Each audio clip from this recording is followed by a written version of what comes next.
Olá pessoal, estamos colocando aqui no meu canal do YouTube mais um vídeo e hoje eu quero colocar um pensamento, uma visão e uma proposta para que nós possamos de uma certa forma fortalecer a cadeia produtiva da carne bovina brasileira. Claro que não é um processo muito fácil, muito rápido, até porque que governos passados entregaram a produção de carne bovina para as grandes empresas, as mesmas se posicionaram estrategicamente no Brasil perto das maiores ofertas de gado, a maior oferta do rebanho bovino, e essas grandes empresas também detêm um domínio sobre o mercado de exportação, sobre todas as grandes oportunidades junto ao mercado de exportação. Então elas dominaram o Brasil, elas se posicionaram estrategicamente nos lugares mais apropriados para que elas pudessem ter uma maior oferta de matéria-prima e também elas dominam o mercado internacional. Cresceram de uma maneira absurda e esse crescimento abafou e fez com que várias empresas quebrassem pelo Brasil. Inclusive grandes empresas do setor frigorífico de bovinos chegaram a comprar ou arrendar algumas unidades de frigoríficos menores simplesmente para deixarem paradas, para que não houvesse concorrência, principalmente na compra da matéria-prima. Então hoje quebrar, essa situação desfavorável não é fácil. Não é fácil porque no passado houve, de uma certa forma, condições para que elas viessem dominar e tomar, se apropriar das melhores regiões do Brasil quando o assunto é oferta de matéria-prima de gado para o abate. Mas eu vou passar uma visão aqui, uma visão que seria a visão ideal para que nós tivéssemos um fortalecimento da cadeia produtiva da carne bovina brasileira. Quem aí já não ouviu falar que falta matéria-prima? Nós temos inúmeros problemas. Hoje está muito cara a reposição no campo. O bezerro, para quem fala na maior parte do Brasil, e para o terneiro, para quem é da região sul do Brasil. Está muito cara essa matéria-prima. Por quê? Porque se reduziu a oferta. Antigamente se trabalhava nas propriedades rurais com cria, recria e engorda. De um tempo, de anos para cá, na realidade, a grande parte das propriedades rurais trabalhou muito mais com engorda, com recria e engorda. O preço também da reposição subiu também pela alta comercialização do Brasil com a China, exportação de carne para a China. Foram inúmeros os fatores que encareceram demais a produção no campo, na pecuária de corte. Sem falar também com o avanço da produção de grãos, em especial de soja. Muitos produtores rurais abandonaram a pecuária de corte para plantar. E isso também fez com que o Brasil tivesse um recuo na oferta de matéria-prima para os frigoríficos. Por isso que nós tivemos uma redução aí nos últimos anos de praticamente 40% dos números de abate. E mesmo assim, a oferta de matéria-prima ainda não é suficiente. Mas vamos lá, eu fiz algumas considerações levando por base as grandes empresas e as outras empresas, Então o que acontece? As grandes empresas, elas dominam o mercado nacional e têm os melhores mercados de exportação à sua disposição. Com isso, as grandes empresas definem, de uma certa forma, um monopólio sobre a cadeia produtiva da carne bovina brasileira. Além delas terem o domínio e colocarem o preço, elas definem o preço de compra da matéria-prima e de venda, elas também ainda têm um aporte para a importação de alimentos. Esse cenário apenas já é suficiente para literalmente quebrar a concorrência, quebrar os pequenos e médios frigoríficos, e aí a cadeia produtiva brasileira acaba ficando nas mãos de 2 ou 3 empresas, e aí, de uma certa forma, esse cenário não é favorável para que haja um desenvolvimento como nós precisamos que aconteça no Brasil.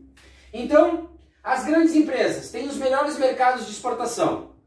As grandes empresas têm as melhores margens de lucro. Quando a gente faz a composição dos melhores cenários comerciais de venda para traseiro, dianteiro e costela, e quando a gente leva em consideração o mercado de exportação, as grandes empresas conseguem, a partir da alta valorização do dólar e do mercado de exportação em alta, elas conseguem grandes margens de lucro.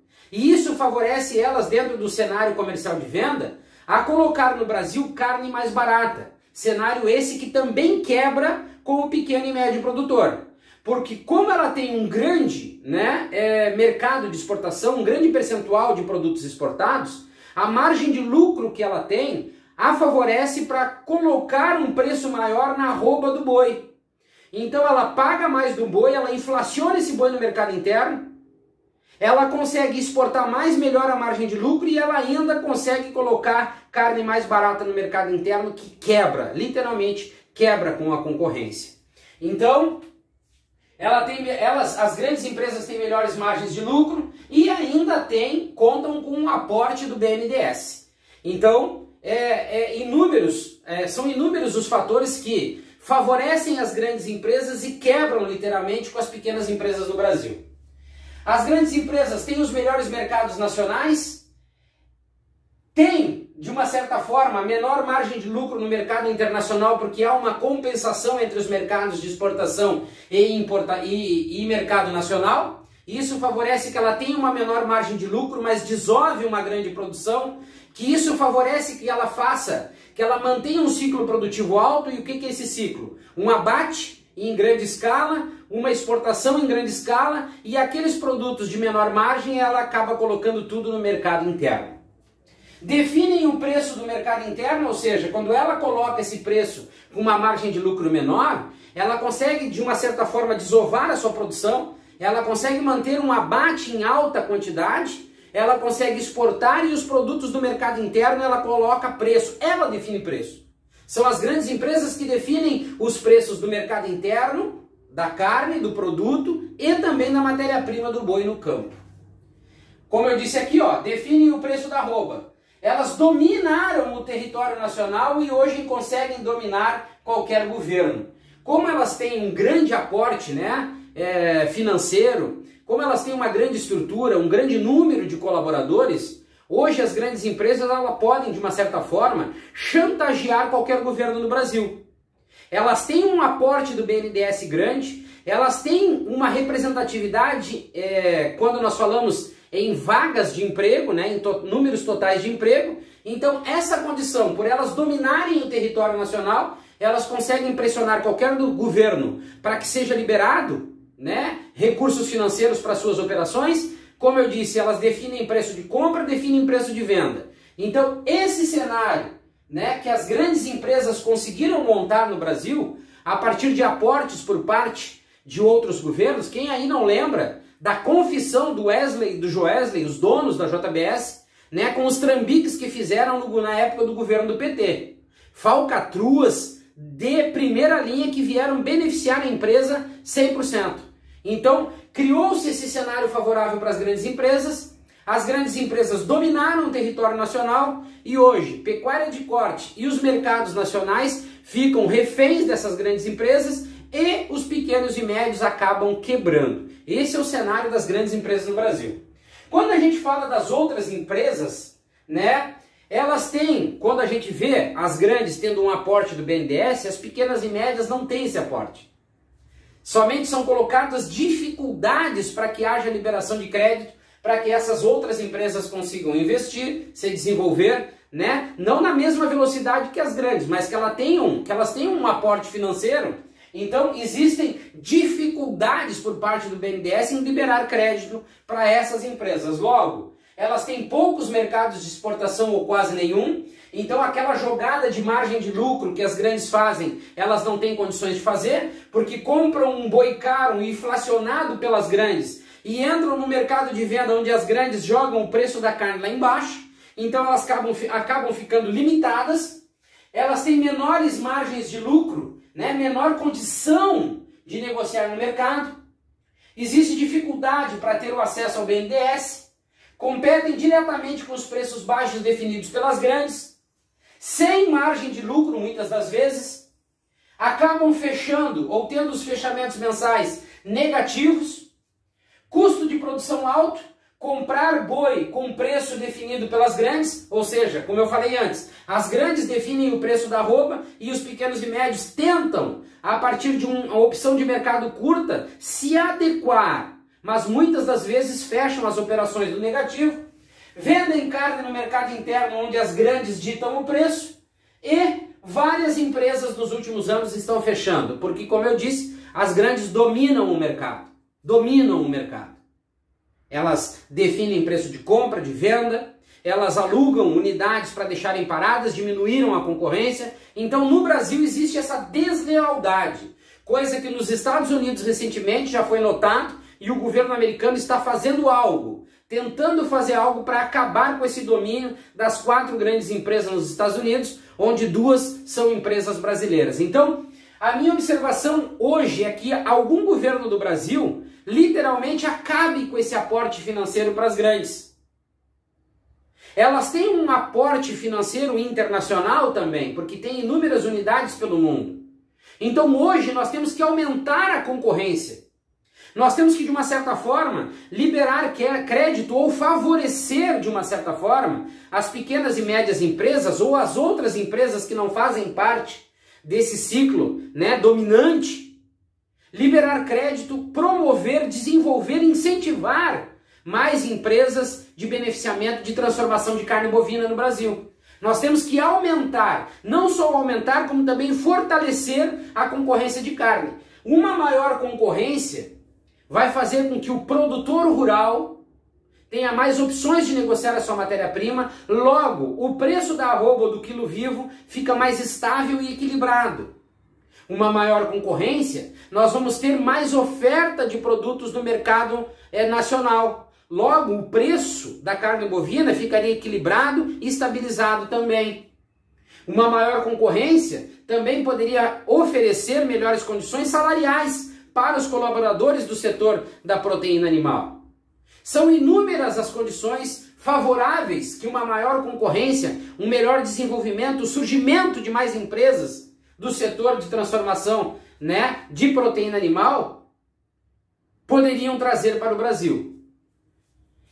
Quando eu olho para o produtor rural, eu faço algumas observações. A alta de exportação de grãos diminui o espaço do boi no campo. Bom, eu falei anteriormente, essa exportação descontrolada, sem planejamento para a China, prejudica a cadeia de proteína animal e prejudica também o produtor rural brasileiro. Por quê? A cadeia produtiva, a exportação de carne, fica refém de um só mercado. Os custos operacionais se preparam e são definidos para a comercialização desse mercado. Se a China, porventura, reduz a sua importação, todo o seu custo que ela definiu, ela passa a inviabilizar a comercialização de carne como outros mercados. A China também influencia a produção de grãos, onde o produtor rural com maior volume e uma maior valorização de grãos deixa de produzir o boi para plantar, é uma opção de mercado. Mas a China, de uma certa forma, hoje ela controla a produção de grãos e a produção de carne bovina no Brasil. Somos inteiramente reféns dessa situação. Por isso também que nós tivemos uma diminuição, como eu falei, na oferta de gado. O produtor rural brasileiro, ele, de certa forma, a partir das condições expostas por uma plantação, tornou a ele favorável ou mais favorável plantar do que criar boi, mais rentável, né? Por isso está faltando matéria-prima. Dessa forma, essa falta de produção de gado, né, de criação de gado no campo, puxou o preço da oferta, da reposição e tem inviabilizado os negócios com os frigoríficos pequenos. Isso cria, de uma certa forma, um alerta para a pecuária de corte. Por que isso aqui está acontecendo? Por que está inviabilizando os negócios com os frigoríficos pequenos? Porque esse domínio da China, junto ao mercado de exportação de carne bovina, como eu disse, ela inflacionou, de uma certa forma, toda a cadeia produtiva da carne bovina brasileira. Inflacionou a parte de grãos, para quem tem bois confinados ou semi-confinados, encareceu o custo de produção, o custo da engorda, tirou a produção de gado do campo para irmos para a plantação, para a produção de grãos. Falta matéria-prima, então o ciclo, de uma maneira geral, ele precisa ser analisado em todos os pontos da cadeia produtiva. E analisando todos os pontos, a gente vê que a China domina o Brasil. A China já dominou o agronegócio brasileiro. A China já é a dona do agronegócio brasileiro. E isso é uma situação que preocupa. Por que que nós temos uma outra situação que precisa ser analisada? Quando a gente quer desenvolver a cadeia produtiva, não só da carne bovina, mas a de proteína animal, Nós temos que ter em mente que hoje o Brasil, com 3 sistemas de fiscalização estadual, municipal e federal, já faz com que o desenvolvimento seja prejudicado, a melhor ou a maior comercialização seja prejudicada e as grandes empresas, que praticamente todas as suas unidades são com o sistema de inspeção federal, elas podem pegar uma unidade lá de Rondônia para negociar com uma unidade com o mercado de Santa Catarina. Elas podem estar no Rio Grande do Sul e podem comercializar com um estado da região Nordeste. Elas dominaram o mercado interno. Hoje, uma situação para que houvesse um melhor desenvolvimento e principalmente, que nós pudéssemos abrir o mercado nacional, nós precisaríamos, já passamos da hora, de criar um sistema único de fiscalização sobre produtos de origem animal.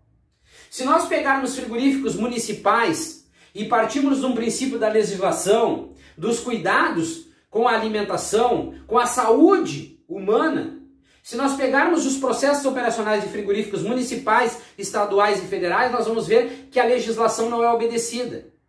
Cuidados no preparo, no armazenamento, na operação, na higiene. Se nós pegarmos frigoríficos municipais, a grande maioria não existe processos como esses quando comparado com frigoríficos federais. Mas nós, consumidores, somos os mesmos. Então está precário, ultrapassado já esse sistema, essa legislação com 3 estilos de fiscalização no Brasil. Então, se nós tivermos um sistema único de fiscalização, nós abrimos o mercado de exportação, qualquer unidade, a partir da exigência do mercado importador, que ela entenda que é melhor ela se preparar, se organizar para exportar, ela pode exportar. Nós abriríamos o mercado nacional para todos. Pequenos, médios e grandes frigoríficos poderiam comercializar com o Brasil de uma certa forma. Nós unificaríamos a fiscalização, padronizaríamos as inspeções pelo Brasil a partir de um sistema único de fiscalização. Nós fortaleceríamos o campo, abriríamos mais opção de compra por parte do comércio e teríamos mais equilíbrio nos preços. Se nós tivermos frigoríficos com mais opções para comercialização, onde ela faça uma avaliação a partir do melhor cenário de venda, ela consegue comprar uma matéria-prima melhor. No momento que esse frigorífico está, de uma certa forma, limitado no município, ele não consegue buscar um grande ou um melhor mercado que faça dessa negociação algo favorável para ele pagar melhor no preço do quilo vivo ou da arroba. Então, nós fortaleceríamos o campo e nós fortaleceríamos o mercado, onde também nós teríamos uma maior oferta de produção, uma maior oferta de produto. Então, um sistema único de fiscalização já passou da hora de ser implantado e definido no Brasil. E por último, eu faço uma observação para o BNDES.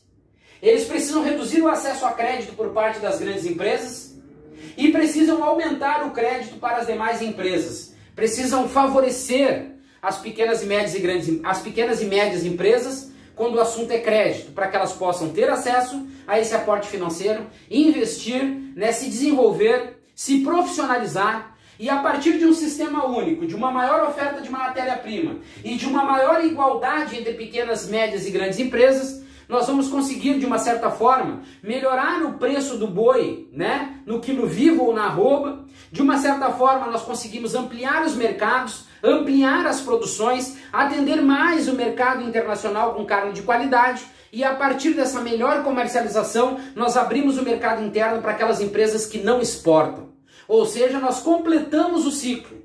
Nós teremos um ciclo ativo, completo, onde campo, frigoríficos e mercados seriam totalmente beneficiados com essas mudanças, com essa atuação por parte do governo, e aí nós teríamos um fortalecimento da cadeia produtiva da carne bovina brasileira. Um programa como esse aqui, a gente pode implantar em qualquer país.